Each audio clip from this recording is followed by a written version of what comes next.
This illustration deals with documentation.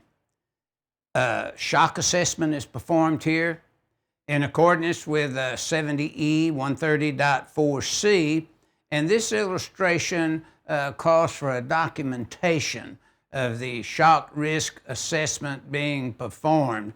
So we're checking to verify if there's less than 50 volts in the equipment, 50 to 1,000 volts or over 1,000 volts.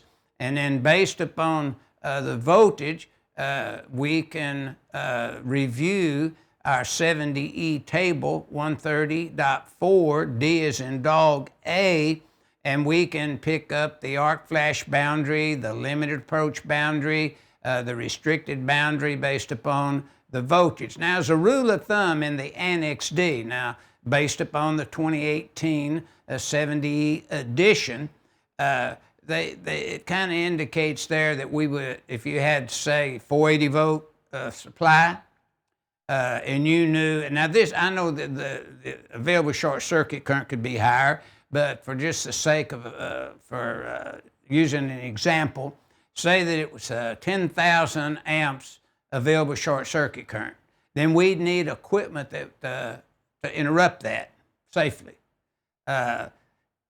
You know, if it was 10,000 and we need equipment at least 10,000 that's capable of interrupting the short circuit current. But the electrical arc current is usually somewhere around 38%. And then we know conditions might make it a little higher. As a rule, if you were 240, 208, a lot of electricians would take 28%, and it could be higher based upon conditions.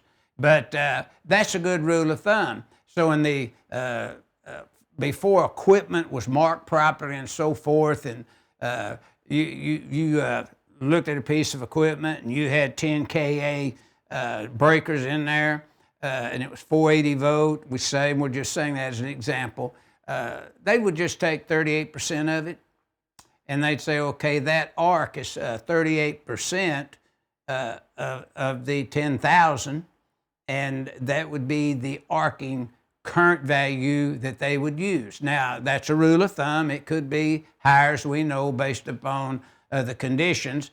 When we do a more extensive calculation in accordance with IEEE 1584, we might come up with a little higher percentage there. So, but these are rule of thumbs that the electrician or maintenance electrician will use. So you have to document this assessment for shock. And the table 130.4 DA in 70E will give some guidelines for this based upon the voltage. We document it and we take the shock assessment. But notice you do have two assessments. You have the shock and you have the arc flash assessment. This 130.4C in 70E deals with documenting the shock assessment.